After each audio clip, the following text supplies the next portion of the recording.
Winter ഫാമിങ്ങിന് പേരുകേട്ട western ഗട്ട്സിലെ ഒരു കൊച്ചു ഗ്രാമത്തിലേക്കാണ് നമ്മുടെ ഇന്നത്തെ യാത്ര.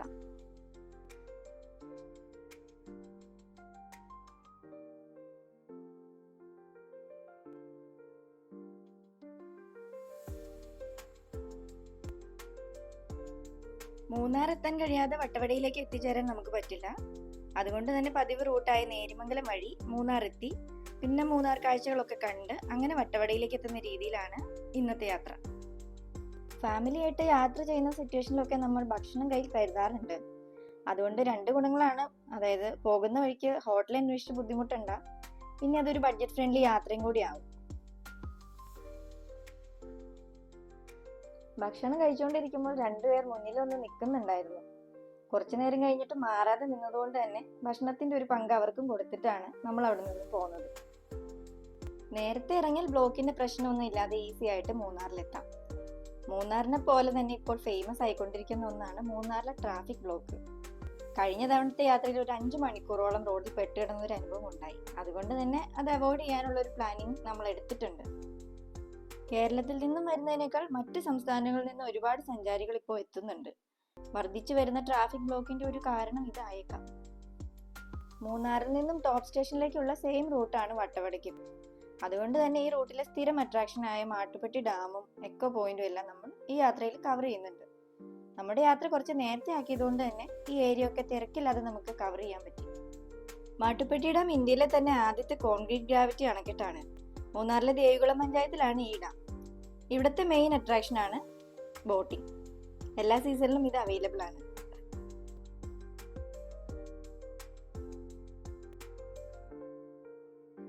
ഡാം കഴിഞ്ഞിട്ടുള്ള അടുത്ത ഡെസ്റ്റിനേഷൻ എക്കോ പോയിന്റ് ആണ്. എക്കോ പോയിന്റ് ഒക്കെ തിരക്കില്ലാതെ കാണാൻ നല്ല രസമാണ്.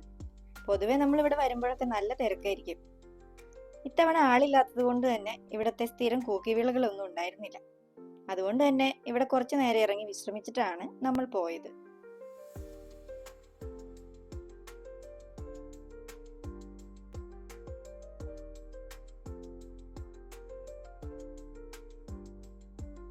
എക്കോ പോയിന്റിൽ ഇത്ര എക്കോ ഉണ്ടായിരുന്നു എന്നത് ഈ പ്രാവശ്യമാണ് മനസ്സിലായത്. ഇതാ ഈ കാണുന്ന റോഡ് കണ്ടോ? ഇതിന്റെ 2 സൈഡിലും നിറയെ പുൽമേടുകളുണ്ട്. കന്നുകാലി ഫാമിലിക്ക് വേണ്ടി വളർത്തുന്ന പുല്ലാണെങ്കിലും പൊതുവെ അത് തിന്നു തീർക്കുന്നത് ആനകളാണ്. ഈ പുല്ല് തിന്നാൻ ഡാം നീന്തി കടന്ന ആനകൾ എത്താറുണ്ട്. പൊതുവെ ഈ വഴിയിലേക്കുള്ള യാത്രയിലെല്ലാം തന്നെ നമ്മൾ ആനകളെ സ്പോട്ട് ചെയ്യാറുണ്ട്. സ്ഥിരം കാണാറുള്ളത് കൊണ്ടാവണം ഇത്തവണ ഒരു ആന പോലും നമുക്ക് സ്പോട്ട് ചെയ്യാൻ പറ്റിയില്ല. അതിന്റെ സങ്കടം നമ്മൾ ഈ യാത്രയിൽ തന്നെ കവർ ചെയ്യുന്നുണ്ട്. അത് വഴിയെ കാണാം. ഇതുകൂടാതെ കുണ്ടള ഡാം, ടോപ്പ് സ്റ്റേഷൻ, എല്ലപ്പെട്ടി ഇതൊക്കെ മൂന്നാറിലുള്ള മറ്റ് ടൂറിസ്റ്റ് സ്പോട്ടുകളാണ്. നമ്മുടെ ഡെസ്റ്റിനേഷൻ വട്ടവട ആയതുകൊണ്ട് ഇതൊന്നും നമ്മളിപ്പോൾ കവർ ചെയ്യുന്നില്ല. ശരിക്കും മൂന്നാറിൽ നിന്നും 45 കിലോമീറ്ററോളം ഉണ്ട് വട്ടവടയിലേക്ക്. പ്രൈവറ്റ് വാഹനങ്ങളല്ലാതെ ഇവിടേക്ക് KSRTC ഉൾപ്പെടെയുള്ള ബസ് സർവീസുകളും അവൈലബിൾ ആണ്. ടോപ്പ് സ്റ്റേഷൻ എത്തുന്നതിന് മുമ്പ് ഈ കാണുന്ന ഏരിയയിൽ വെച്ച് നമുക്ക് നല്ല രീതിയിൽ കോട കിട്ടി. നമ്മുടെ യാത്ര ഡിസംബർ ആയതുകൊണ്ട് പിന്നെ തണുപ്പിന്റെ കാര്യം പറയേണ്ടതില്ലല്ലോ. അങ്ങനെ മൂന്നാറിലെ കാഴ്ചകളൊക്കെ കണ്ട് നമ്മൾ വട്ടവടയിലേക്ക് എത്തുകയാണ്. വട്ടവട ഗ്രാമത്തിലേക്ക് പ്രവേശിക്കുന്നതിന് മുമ്പായിട്ട് ഫോറസ്റ്റിന്റെ ഒരു ചെക്ക് പോസ്റ്റ് ഉണ്ട്. അവിടെ നമ്മുടെ പേരും അഡ്രസ്സും താമസിക്കാൻ ഉദ്ദേശിക്കുന്ന സ്റ്റേയുടെ ഡീറ്റെയിൽസും ഒക്കെ കൊടുക്കണം. ഇനിയിപ്പോൾ 1 ഡേ ട്രിപ്പ് പ്ലാൻ ചെയ്യുന്നവരാണെങ്കിൽ 6 മണിക്ക് മുൻപായിട്ട് തിരിച്ചു വരാൻ കണക്കാക്കിയിട്ട് വേണം ട്രിപ്പ് പ്ലാൻ ചെയ്യാൻ. കാരണം രാത്രിയായി കഴിഞ്ഞാൽ ഇവിടെ വന്യമൃഗങ്ങളുടെ ശല്യമുണ്ട്. അതുകൊണ്ടാണ് ഇവിടെ ഇങ്ങനെ ഒരു റെസ്ട്രിക്ഷൻ വെച്ചിരിക്കുന്നത്. ഈ ചെക്ക് പോസ്റ്റ് കടന്ന് നമ്മൾ പോകുന്നത് പാമ്പാടുംചോല വൈൽഡ് ലൈഫ് സാങ്ച്വറിയിലൂടെയാണ്. പോകുന്ന വഴിക്ക് ഇതുപോലുള്ള തിക്ക് ഫോറസ്റ്റ് റൂട്ടിൽ അനിമൽ സൈറ്റിംഗ് കിട്ടാൻ സാധ്യത കൂടുതലുള്ളതുകൊണ്ടും വന്യമൃഗങ്ങൾ ക്രോസ് ചെയ്യാൻ സാധ്യത ഉള്ളതുകൊണ്ടും വാഹനങ്ങളൊന്നും ഒരുപാട് സ്പീഡിൽ പോകാൻ പാടില്ല. കൂടാതെ അനാവശ്യമായി റോഡ് സൈഡിൽ എവിടെയും നിർത്താനോ ഹോൺ അടിക്കാനോ പാടില്ലെന്ന് ചെക്ക് പോസ്റ്റിൽ നിന്ന് നമുക്ക് നിർദ്ദേശം ഉണ്ടായിരുന്നു. അങ്ങനെ പോകുമ്പോൾ കാണുന്ന ഒരു ആനക്കൂട്ടം. ഫാമിലി ആയിട്ട് എല്ലാവരും കൂടെ പുല്ല് തിന്നാൻ വന്നതാണെന്ന് തോന്നുന്നു. ആനത്താരിൽ കിട്ടാത്ത എലിഫന്റ് സൈറ്റിംഗ് നമുക്ക് ഇവിടെ കിട്ടി. സത്യത്തിൽ ഇത് നമ്മുടെ 2ാമത്തെ അനിമൽ സൈറ്റിംഗ് ആണ് ഈ യാത്രയിൽ. ഇതിനു മുമ്പായിട്ട് നമ്മൾ 2 കരിങ്കുരങ്ങനെ കൂടി കണ്ടിരുന്നു. പക്ഷെ അവിടെ പെർമിഷൻ ഇല്ലാത്തതുകൊണ്ട് നമുക്ക് വണ്ടി നിർത്താനോ വിഷ്വൽസ് എടുക്കാനോ സാധിച്ചില്ല. പൊതുവെ ഈ റൂട്ടിൽ എലിഫന്റ് സൈറ്റിംഗ് ഉള്ളതായിട്ട് എവിടെയും പറഞ്ഞു കേട്ടിട്ടില്ല. നമ്മുടെ ഭാഗ്യത്തിന് അത് കിട്ടി. എന്തായാലും 2 അനിമൽ സൈറ്റിംഗ് കിട്ടിയതുകൊണ്ട് നമ്മൾ നല്ല ഹാപ്പിയായി. പക്ഷെ ഇത് കഴിഞ്ഞൊരു സംഭവം കൂടി ഉണ്ടായി. നമുക്കത് വഴിയെ പറയാം.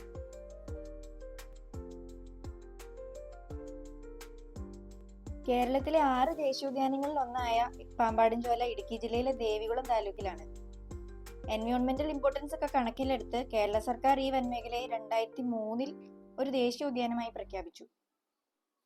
Brown palm civet, Nilgiri marten, Nilgiri langur, കേഴമാൻ തുടങ്ങി വിവിധ തരം ചിത്രശലഭങ്ങൾ എന്നിവയൊക്കെ ഇവിടെ സംരക്ഷിക്കപ്പെട്ടിട്ടുണ്ട്.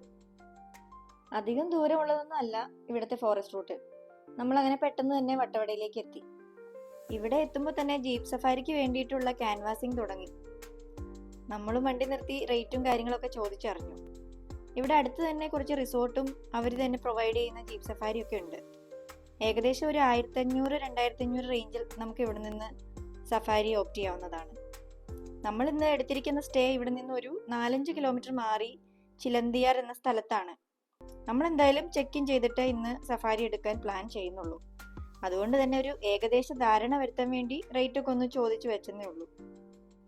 നിങ്ങൾ എടുക്കുന്ന സ്റ്റേ കോവിലൂർ വട്ടവട ഭാഗത്താണെങ്കിൽ ഇവിടെ നിന്നും ജീപ്പ് സഫാരി എടുക്കാവുന്നതാണ്.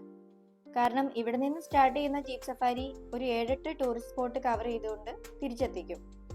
കൂടാതെ കുറച്ചുകൂടി ഉള്ളിലേക്കുള്ള റോഡ് അത്ര നല്ലതല്ല. അതുകൊണ്ട് തന്നെ മാക്സിമം ടൗൺ ഏരിയയിൽ തന്നെ സ്റ്റേ എടുക്കാൻ ശ്രദ്ധിക്കണം. ഇനി അതല്ല, ഓഫ് റോഡൊക്കെ എക്സ്പീരിയൻസ് ചെയ്ത് ഡ്രൈവ് ചെയ്യാൻ താല്പര്യമുള്ളവരാണെങ്കിൽ ഉള്ളിലേക്കുള്ള ഹോം സ്റ്റേ ചൂസ് ചെയ്യാം. അങ്ങനെ ചെയ്യുമ്പോൾ ടൗൺ ഏരിയയേക്കാൾ കുറച്ച് റേറ്റ് കുറവ് കിട്ടും. ഇതാണ് കോവിലൂർ ടൗൺ. പേര് പോലെ തന്നെ ഇവിടെ ധാരാളം കോവിലുകളുണ്ട്. വഴിയൊക്കെ ചെറുതാണെങ്കിലും ഇവിടെ വണ്ടികൾക്കൊന്നും ഒരു കുറവുമില്ല. കൂടുതലും പക്ഷെ കാണാൻ കഴിയുന്നത് ജീപ്പുകളാണ്. ചിലന്തിയാറിലേക്കുള്ള വഴി കുറച്ച് മോശമായതുകൊണ്ട് നമ്മൾ ആദ്യം ഒന്ന് പകച്ചു. വണ്ടി പോകുമോ എന്ന ഡൗട്ട് ഉള്ളതുകൊണ്ട് നമ്മൾ ഇവിടെ ഒരാളോട് ചോദിച്ചു. പക്ഷെ വണ്ടി അവിടേക്ക് പോകാൻ ചാൻസ് ഇല്ലെന്നാണ് അയാൾ പറഞ്ഞത്. സ്റ്റേയുടെ ഓണറെ പിന്നീട് വിളിച്ചു നോക്കിയപ്പോൾ ഗ്രീൻ സിഗ്നൽ തന്നു. അതുകൊണ്ട് പിന്നെ രണ്ടും കൽപ്പിച്ച് വണ്ടി എടുത്തു. ഇതാണ് നമ്മൾ എടുത്തിരിക്കുന്ന ഐശ്വര്യ ഹോം സ്റ്റേ. റോഡൊക്കെ കണ്ട് ആദ്യം ഒന്ന് പേടിച്ചെങ്കിലും ഹോം സ്റ്റേയിൽ എത്തിക്കഴിഞ്ഞപ്പോൾ സമാധാനമായി. 2 ബെഡ്റൂമും ഒരു ഹാളും ഒരു ഡൈനിങ് റൂമും ഒരു കിച്ചണും അടങ്ങുന്ന അത്യാവശ്യം സൗകര്യങ്ങളൊക്കെ ഉള്ള ഒരു ഹോം സ്റ്റേ ആണ് നമ്മൾ എടുത്തിട്ടുള്ളത്. ഇവിടുത്തെ ഹാളിൽ തന്നെ ഒരു 4-5 പേരെ അക്കോമഡേറ്റ് ചെയ്യാൻ പറ്റും. അങ്ങനെ മൊത്തം ഒരു 12ഓളം പേർക്ക് സുഖമായിട്ട് താമസിക്കാൻ പറ്റുന്ന ഒരു ഹോം സ്റ്റേ ആണിത്. ഫ്രണ്ട്സ് ആയിട്ടും ഫാമിലി ആയിട്ടും വരുന്നവർക്കൊക്കെ ബഡ്ജറ്റ് ഫ്രണ്ട്ലി ആയിട്ട് തിരഞ്ഞെടുക്കാൻ പറ്റുന്ന ഒരു സ്ഥലമാണ്. ആദ്യം പറഞ്ഞ പോലെ റോഡിന്റെ കാര്യം ഒന്ന് ശ്രദ്ധിച്ചാൽ മതി. ഈ ഹോം സ്റ്റേ എടുത്തത് വർത്തായിരുന്നു തോന്നിയത് അതിന്റെ ടെറസിൽ നിന്നുള്ള വ്യൂ കണ്ടപ്പോഴാണ്. ചുറ്റും ധാരാളം മലനിരകളും മരങ്ങളും കോടയും ഒക്കെ ആയിട്ട് അതിമനോഹരമായ ഒരു വ്യൂ ആണ് ഇവിടെ. സത്യം പറഞ്ഞാൽ ടൗണിലെ ഏതെങ്കിലും ഒരു റിസോർട്ട് എടുത്തിരുന്നെങ്കിൽ ഇങ്ങനെ ഒരു വ്യൂ കിട്ടുമോ എന്നത് സംശയമാണ്. വീടിന്റെ അകം പോലെ തന്നെ പുറമേയും നല്ല ഗാർഡൻ ഒക്കെ ചെയ്ത് ഇവിടെ വൃത്തിയാക്കി ഇട്ടിട്ടുണ്ട്. നമ്മുടെ ഈ ഹോം സ്റ്റേയുടെ ചുറ്റും ഇലക്ട്രിക് ഫെൻസിംഗ് ഒക്കെ ചെയ്തിട്ടുണ്ട്. രാത്രി വന്യമൃഗങ്ങളുടെയൊക്കെ ശല്യം ഉണ്ടാവാതിരിക്കാനാണ് ഇങ്ങനെ ചെയ്തിരിക്കുന്നത്. പിന്നെ ഇവിടെ കുക്ക് ചെയ്യാനുള്ള സൗകര്യമൊക്കെ ഉണ്ട്. പക്ഷെ അതിനുള്ള ഫുഡ് ഐറ്റംസ് ഒക്കെ ടൗണിൽ നിന്ന് വരുമ്പോൾ തന്നെ വാങ്ങിക്കൊണ്ട് വരുന്നതാണ് നല്ലത്. കാരണം കാർ കൊണ്ട് വരുന്നവർക്ക് ഈ റോഡിലൂടെ അങ്ങോട്ടും ഇങ്ങോട്ടും ട്രാവൽ ചെയ്യാൻ കുറച്ച് ബുദ്ധിമുട്ടാണ്. ഇവിടെ ഹോം സ്റ്റേയുടെ ഓണർ തന്നെ അറേഞ്ച് ചെയ്ത് തന്നിട്ടുള്ള ജീപ്പ് സഫാരിയാണ് നമ്മൾ ചൂസ് ചെയ്തത്. മുൻപ് ക്യാൻവാസ് ചെയ്യാൻ വന്ന ആളുകൾ പറഞ്ഞ ഏകദേശം അതേ റേറ്റ് ആണ് ഇവിടെ സഫാരി റേറ്റ് പറഞ്ഞത്. അങ്ങനെ നമ്മൾ സഫാരി സ്റ്റാർട്ട് ചെയ്തു. ഇവിടെ മുതുവാൻ ട്രൈബൽ കോളനി ഒക്കെ കണ്ടുകൊണ്ട് നമ്മൾ നേരെ പോകുന്നത് ചിലന്തിയാർ വാട്ടർഫോൾസ് കാണാനാണ്. കാടിന് നടുവിലൂടെ ഒഴുകുന്ന ഈ വെള്ളച്ചാട്ടം വട്ടവടയുടെ ഒരു പ്രധാന ആകർഷണമാണ്. ഈ കാണുന്ന വഴിയിലൂടെ വേണം വാട്ടർഫാൾസിലേക്ക് എത്തിച്ചേരാൻ. കുറച്ചു ദൂരം നടക്കണം നമുക്ക് അവിടേക്ക് എത്താൻ. മരങ്ങളാൽ ചുറ്റപ്പെട്ട ഒരു ഏരിയയാണിത്. അത് തന്നെയാണ് ഇതിന്റെ ഭംഗിയും. ശരിക്കും ഈ കാടിന് നടുവിൽ പലയിടങ്ങളിലായി ചിതറിക്കിടക്കുകയാണ് ഈ വെള്ളച്ചാട്ടം. അതുകൊണ്ട് ഇതിന്റെ പല ഭാഗങ്ങളിൽ നമുക്ക് ഇറങ്ങാം. ആദ്യം ഇവിടേക്ക് ഇറങ്ങിയപ്പോൾ നമുക്ക് ചെറുതായിട്ടൊന്ന് വഴി തെറ്റി. അങ്ങനെ എത്തിച്ചേർന്നത് ചിലന്തിയാറിൽ തന്നെ ഇറിഗേഷൻ പ്രൊജക്ട് നടക്കുന്ന ഒരു ഭാഗത്തേക്കായിരുന്നു. ജലസേചന ആവശ്യങ്ങൾക്കായി നിർമ്മിക്കുന്ന ഒരു ഡാമാണിത്. ഒരുപക്ഷെ ഇവിടേക്കുള്ള റോഡിന്റെ അറ്റകുറ്റപ്പണി നടക്കാത്തത് ഈ ഇറിഗേഷൻ പദ്ധതി നടക്കുന്നതുകൊണ്ടായിരിക്കണം. ചിലന്തിയാറിൽ വന്നിട്ട് ഇനി ചിലന്തിയെ കണ്ടില്ലെന്ന് ആരും പറയരുത്. വെള്ളച്ചാട്ടത്തിനൊന്നും വകവയ്ക്കാതെ അതിന് കുറുകെ ഒരു വലയും നെയ്ത് ജീവിക്കുകയാണ് ഈ ചിലന്തി.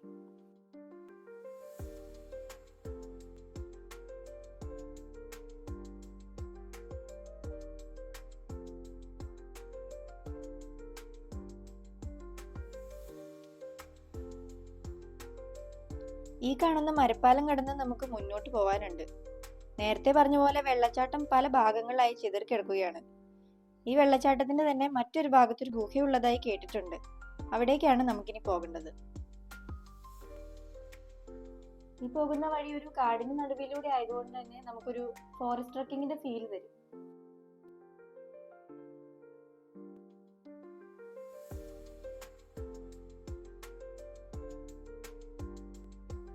കാടാണെങ്കിലും ഇരുവശങ്ങളിലുമായി വേലിയൊക്കെ കെട്ടി കാപ്പി കൃഷി ചെയ്തിട്ടുണ്ട്. ഇതിലൂടെ താഴേക്ക് ഇറങ്ങിയാൽ നമ്മൾ നേരത്തെ പറഞ്ഞ ഗുഹയിലെത്തും. ശരിക്കും ഈ ഗുഹയ്ക്കുള്ളിലൂടെ കയറി മറുവശത്ത് എത്താൻ ഒരു വഴിയുണ്ട്. പക്ഷെ ഇവിടെ എത്തിയപ്പോൾ പതിവ് കാഴ്ചയായിട്ട് പ്ലാസ്റ്റിക് വേസ്റ്റും മറ്റും കാരണം അകത്തേക്ക് കയറാൻ തോന്നിയില്ല. ഈ ഗുഹയ്ക്ക് ചുറ്റും കുറച്ച് മരങ്ങളൊക്കെ ഉണ്ട്. അതിലൊന്നാണ് ഈ കാണുന്ന രുദ്രാക്ഷ മരം. ഇവിടെയുള്ള ട്രൈബൽസ് എല്ലാം ഈ മരത്തിൽ നിന്നും രുദ്രാക്ഷം കളക്ട് ചെയ്ത് ഉത്സവ സമയങ്ങളിലൊക്കെ വിൽപ്പനയ്ക്കായിട്ട് എത്തിക്കാറുണ്ട്. ഗുഹയ്ക്കുള്ളിലൂടെ കയറിയാൽ നമ്മൾ വെള്ളച്ചാട്ടത്തിന്റെ ഈ ഒരു സൈഡിലേക്ക് എത്തും. ഗുഹയ്ക്ക് സൈഡിലുള്ള വഴിയിലൂടെ നടന്നും നമുക്ക് ഇങ്ങോട്ട് എത്താം.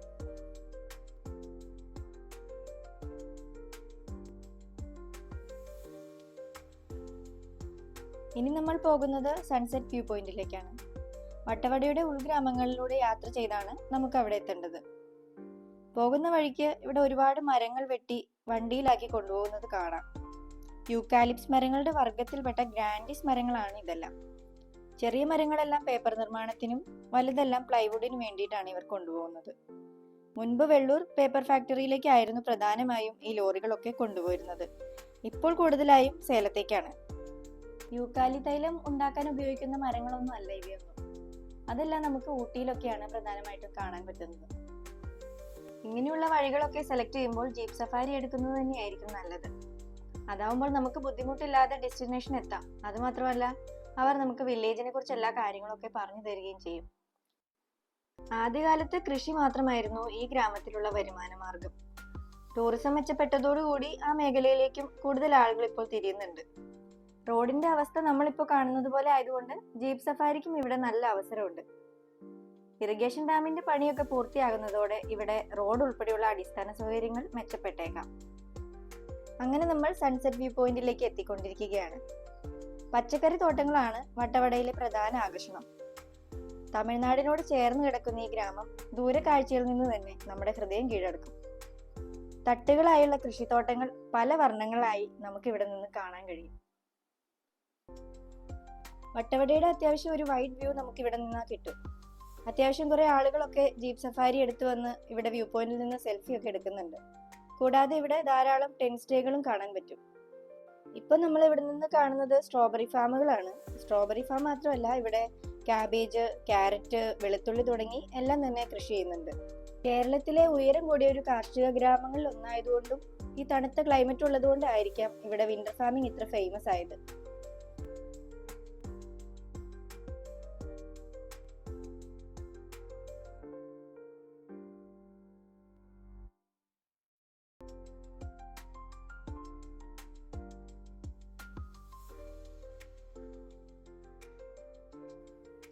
ബ്രിട്ടീഷുകാർ പണ്ട് പണിത ചില കെട്ടിടങ്ങളൊക്കെ നമുക്ക് പോകുന്ന വഴിക്ക് ഇവിടെ കാണാൻ പറ്റും.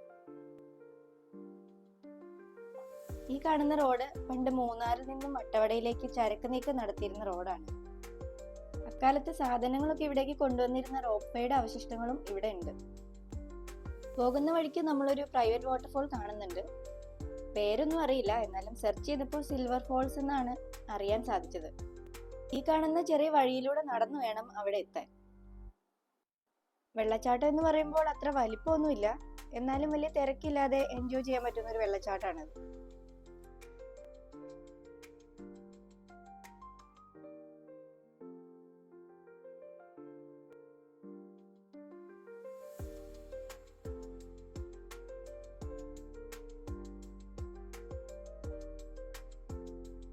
യൂക്കാലി മരങ്ങളൊക്കെ വണ്ടിയിൽ കയറ്റി കൊണ്ടുപോകുന്നത് കാണുമ്പോൾ ഡൗട്ടായിരുന്നു ഇവരെങ്ങനെയാണ് ഇതൊക്കെ വെട്ടിയെടുക്കുന്നതെന്ന്. ലൈവായിട്ട് അത് കണ്ടപ്പോഴാണ് ഇത്തിരി റിസ്ക് പിടിച്ച ഒരു ജോലിയാണെന്ന് മനസ്സിലായത്. കാരണം വാഹനങ്ങളൊക്കെ പോകുന്ന റോഡാണ്. അപ്പോൾ ഒന്ന് ശ്രദ്ധ തെറ്റിയാൽ അത് അപകടം ഉണ്ടാവാൻ ചാൻസ് ഉണ്ട്. നമ്മുടെ ഈ യാത്രയിലെ അവസാനത്തെ ഡെസ്റ്റിനേഷൻ ഹണി മ്യൂസിയം ആണ്. അവിടെ തന്നെയുള്ള ഒരു സ്ട്രോബെറി ഫാമും നമ്മൾ വിസിറ്റ് ചെയ്യുന്നുണ്ട്. ഇപ്പൊ കാണുന്നത് അത്ര വലിയ ഫാമൊന്നും അല്ല, ഇതിലും വലിയ ഫാമുകൾ ഇവിടെ ഉണ്ട്. നമ്മൾ കുറച്ച് ലേറ്റ് ആയതുകൊണ്ട് മറ്റുള്ള ഫാം എല്ലാം തന്നെ എത്തുന്നതിന് മുമ്പേ ക്ലോസ് ചെയ്തു. യാത്രയുടെ തുടക്കത്തിൽ നമ്മൾ പറയാൻ വിട്ടുപോയ ഒരു കാര്യം ഇപ്പൊ പറഞ്ഞേക്കാം. സത്യത്തിൽ ആ കാര്യം ഇവിടെ എത്തുമ്പോഴാണ് നമ്മൾ പറഞ്ഞത്. യാത്രയിൽ നമ്മൾ കണ്ട ആ ആനക്കൂട്ടം റോഡിലേക്ക് ഇറങ്ങിയിരുന്നു. അതുകൊണ്ട് തന്നെ ചെക്ക് പോസ്റ്റ് മണിക്കൂറുകളോളം അടച്ചിട്ടിരുന്നു. ഏതായാലും നമ്മുടെ ഭാഗ്യത്തിന് ബുദ്ധിമുട്ടില്ലാതെ ഇവിടെ എത്തി. നമ്മൾ പോകുന്ന ഈ ടൈമിൽ സ്ട്രോബെറി സീസൺ തുടങ്ങുന്നേ ഉള്ളൂ. അതുമാത്രമല്ല, ഇത്തവണ പല ഫാമുകളിലും കൃഷി ചെയ്തിരുന്ന സ്ട്രോബെറി കുറെയൊക്കെ നശിച്ചു പോയി. ഇതൊക്കെ നമ്മുടെ യാത്രയിൽ അറിഞ്ഞ കാര്യങ്ങളാണ്. ശരിക്കും ജനുവരി ഫെബ്രുവരി ആണ് ഇവിടുത്തെ സീസൺ. തണുപ്പ് കൂടുന്നതും ആ സമയത്താണ്. -4 വരെയൊക്കെ ഇവിടുത്തെ ടെമ്പറേച്ചർ താഴാറുണ്ട്. ഈ ഫാമിൽ നിന്ന് തന്നെ സ്ട്രോബെറിയും അതുകൊണ്ടുണ്ടാക്കുന്ന വൈനും ജാമും ഒക്കെ നമുക്ക് വാങ്ങാൻ കഴിയും. എന്തായാലും വന്നതല്ലേ എന്ന് കരുതി കുറച്ച് നമ്മളും വാങ്ങി. ഈ ഫാമിനോട് ചേർന്നുള്ള ഹണി മ്യൂസിയത്തിൽ തേനുകളുടെ അത്യാവശ്യം നല്ല കളക്ഷൻ ഉണ്ട്. താല്പര്യമുള്ളവർക്ക് ഇവിടെ കയറി നോക്കാവുന്നതാണ്. ഇവിടെ നിന്നും തന്നെ തേനും ചോക്ലേറ്റും ഒക്കെ വാങ്ങാൻ സാധിക്കും. ഇതിനു മുകളിലായിട്ട് ഒരു ഫോട്ടോ പോയിന്റും ഉണ്ട്. അവിടെ കയറി നമുക്ക് ഫോട്ടോസ് ഒക്കെ എടുക്കാവുന്നതാണ്. അങ്ങനെ നമ്മുടെ 2 ദിവസത്തെ മൂന്നാർ വട്ടവട ട്രിപ്പ് ഇവിടെ അവസാനിക്കുകയാണ്. മറ്റൊരു സ്ഥലത്തെ കാഴ്ചയുമായിട്ട് അടുത്ത വീഡിയോയിൽ കാണാം.